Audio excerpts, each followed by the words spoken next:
Hey guys, it's Shama. I'm here for my first episode of Retailing Weekly that's showing on Instagram. Having a little bit of difficulties here with YouTube. YouTube, get it together. So this week, for you guys who are new to seeing Retailing Weekly on Instagram, we basically go over every week what's happening in the news. We're taking a look at different kinds of articles. What are some of the major market trends that we're seeing? And what are the biggest outlets that we are looking at that are giving us the most informed and best information? So this week, coming hot off the heels of New York Fashion Week, as well as looking at Magic, which was really exciting and amazing. Lots of different outlets that we look at, lots of different trade publications are talking about varieties of strategies, what's happening in the marketplace, and how you guys as brands and retailers are best able to take advantage of all of these changing spaces, right? All of these kind of changing demographics. So the first article I want to touch on was written by one of my favorite trade publications called Glossy. Now, this article is called How One Designer Brand is Bringing Parisian Runway Shows to American Department Stores. And it really goes over kind of the basic fundamentals, which is there's a brand called Votre Paris. And what they are doing is taking live broadcast of Parisian fashion designers and sharing them and broadcasting them with US buyers. And what I think is really fascinating about that is we're seeing a way in which we're really bridging globalization. We're seeing a way in which we're being able to take designers from Paris, from other markets globally, and getting them really in front of some of these boutiques and some of these different retailers here in the US. This is really important, as we tend to see that a lot of the smaller retailers, hey Trish, as we tend to see that a lot of the smaller retailers are really looking for ways that they can expand their reach globally. And guys, boutiques aren't always able to make it to Paris market. They're not always able to make it to London, to Milan, and certainly being able to go somewhere as New York or even Vegas can sometimes be daunting, or even Los Angeles, as far as getting those globalized brands all in one place. And trust me guys, it's not like all these Parisian designers are getting boots at Capsule right here in New York or here in Las Vegas. So Votre Paris is doing something super cool as far as mixing technology. And I think it's gonna be really awesome that this brand is really showing, high quality product, high luxury prices, and this see now, buy now model that's really going to allow department stores to be able to get access to these products, connect them to the consumer, and being able to really bridge these things in new ways, right? We really want to look beyond just kind of these traditional ways of getting in front of buyers and getting in front of consumers. So guys, new technology, new brand to take a look out for, Votre Paris. All right. Next amazing article that I was reading had to do with an interview from a woman from Adobe, and this was out on Women's Wear Daily. And the content, the title is called Content Relevance Swells, but doesn't compensate for poor brand experiences. So what's interesting here is the byline says, according to Adobe's latest research, the role of content continues to increase, but so does the need for seamless in-store experiences. Now, I really love this because certainly I have a lot of thoughts and ideas on why I think in-store is so important and why it is that it is critical to have physical touch points for a lot of your brands, branded engagements. But here are some stats that I think will really help to reinforce that. So while 60% of consumers say it's important to get relevant and timely branded content, 67% of consumers, according to this Adobe analysis and report, so that consumers say it's important for their content to be automatically adjusted based on their current context. So hello guys, AI, right? We need to start to take a look at a little bit more sophisticated AI technologies, like activity and location, and being able to really customize that content. So what does that mean? Well, that means obviously being able to do more localized adjustments on your website based on where people are, being able to address people when they hop onto your site and say, hey, looks like it's sunny over in Los Angeles, because you're tracking their IPs. Or even something as simple as when you're doing advertising on Facebook or Instagram, making sure that it is really specific and that it's really targeting people in these great geolocated spaces. Now, what's also interesting is 75% of consumers said it's important for branded content to display well on the device they're using in order to have a positive experience. So that means, guys, that there are a lot of brands out there that have great content, but that are not necessarily making sure that it's optimized, right? Optimization of content is something that means that you're actually testing it and seeing how does this look on Safari? How does this look on a tablet using Safari? How does this use on an iPhone X using Safari or on an iPhone 6? So making sure that all of your different mobile platforms and all of your branded experience have the right resolution and are really able to translate into a great, mobile online experience is really, really critical. Now, what's fascinating is, guys, the content, the design, the way in which you're able to present your content needs to be done so really thoughtfully. And according to this Adobe report, more than 51% of millennials said it's important to have beautifully designed branded content. And of course, we all know that kind of intrinsically, right? We know that we need to have great content. However, when we take a look to see the kind of content we're producing, oftentimes as brands, you're so consumed with pushing out content that you actually fail to realize that we need to have a more branded experience. And it actually takes a little bit more time to be able to have something that's done a little bit more thoughtfully, something that's more curated. Now, the second way, everyone talks about buying products online. However, guys, the second major channel of buying product is in store. And as we take a look at pop-up experiences, as we take a look at different, in-store experiences that you might be having with a brick and mortar or even a pop-in shop or anything, it is equally as important, and I saw this at the trade shows the other day, equally as important that your booth experience, that your in-store experience really resonates across both platforms. So someone is not on your mobile platform getting a very different look and feel to when they see you in store, or that buyer is not getting a very different look and feel when they see you at that trade show and your booth looks bland or it doesn't really have much of the evocative brand connection as, let's say, any of your other platforms do. Okay. Next thing that I think is super exciting has to do with really kind of the recap that Women's Wear Daily did about magic. And the really awesome focus, and I think this ties really well also into what happened at Liberty Fairs, Capsule, and Assembly, is that there's a huge push towards experiential, towards technology, towards micro curation of brands as we look at these different types of platforms, right? So for example, we saw certainly at Magic, both at Mandalay as well as at Las Vegas Convention Center, that there was so much programming from a seminar standpoint that really had to do with invigorating this new emerging market climate.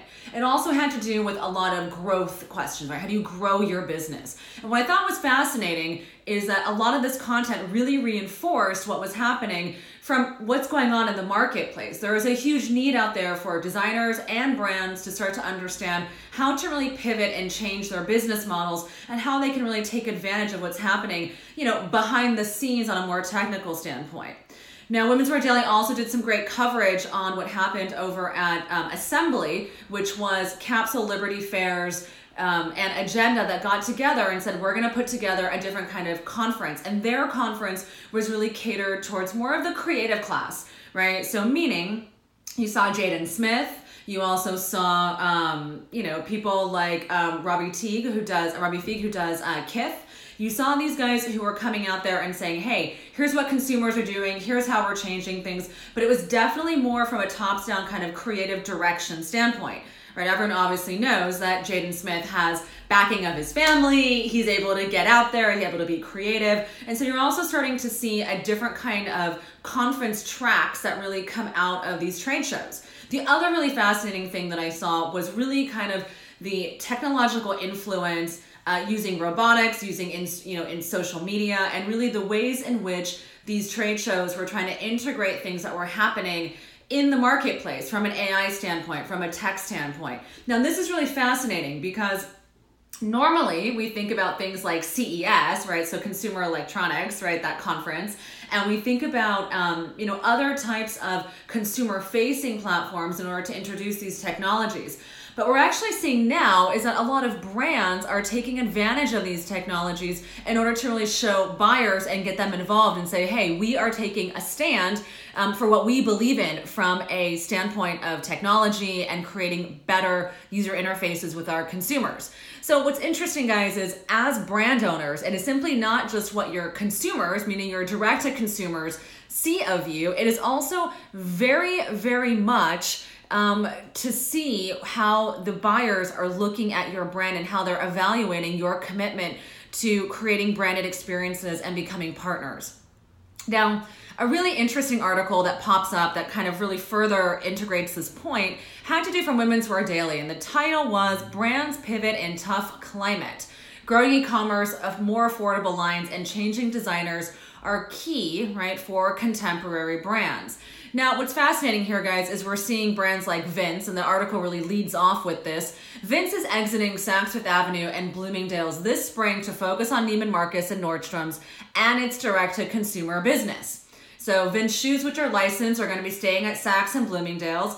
But Diane von Furstenberg introducing a new collection by this new designer. Theory's creative director is changing. So what we're starting to see are a lot of these contemporary brands that are starting to repivot. In fact, guys, they are concerned about over-distribution. And I think over-distribution is one of those biggest issues that most brands don't really stop to think about in the beginning stages of when they're growing. Now, certainly Vince is a huge business and they are in lots of markets. And so when they decide to pull back, it means clearly they're oversaturating some of these key marketplaces. However, what we're finding is that when you say yes to certain major market retailers, you are potentially saying no to other market retailers, as the retailers are also looking for exclusivity and diversification of their portfolios. Now, companies like Vince, I think, provide a really great example. They certainly have licensing contracts, licensing deals, and through that, they're able to continue to, run these other types of businesses, and they have their own kind of distribution strategy. However, looking to pull back once you reach a certain volume growth point, pull back and reposition yourself and really start to focus on that direct-to-consumer business ends up being a huge win for a lot of brands in the long run. We're simply not saying to turn away wholesale business, but what we're seeing is really leading by example from some of the major market brands are that being exclusive and careful with distribution will allow you to strengthen those wholesale relationships as well as really strengthen your direct-to-consumer presence. Now, this is really important, right? It goes on to say that Andrew Rosen, Chief Executive Officer at Theory, goes on to say, it's no secret that in America, there's too much accessibility of product. There are too many points of distribution for many brands. And so we're going through a process of being much more curated and creating better experiences with our one consumer. Now, there are a lot of opportunities for improvements. By having new creative directors, new designers that jump on board, it really gives you guys an opportunity to be able to add newness, again, once you hit a certain point of distribution. But guys, growing slow and steady means choosing the right partners. It means being able to say yes when it's the right time, saying no when it's the right time, and knowing, and I feel like this reminds me of when you're, saying grace, right? Or I think it's like, God, give me the wisdom to know, right? Like what's good or bad, or, how to make the judgment. And I feel like this very much applies in this concept of retail right now. You need to have the proper judgment and the ability to say, this is right, this is not right, this is how we want to grow.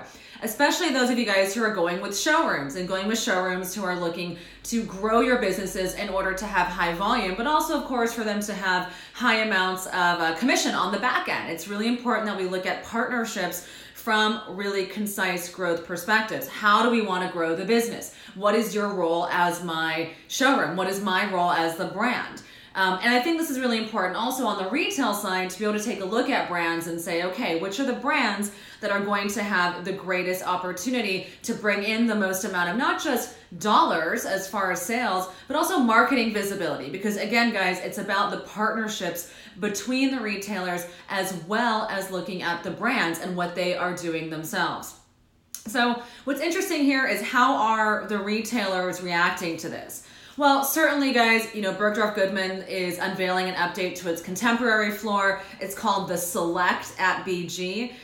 This concept is really going to be able to have more selected curation. So the buyers are also going to be, looking for new brands, but they're going to be looking to really create these edited assortments. Now, what's fascinating is looking at that from the trade show standpoint, coming off of the floors of Project, Stitch, the tents, all of that.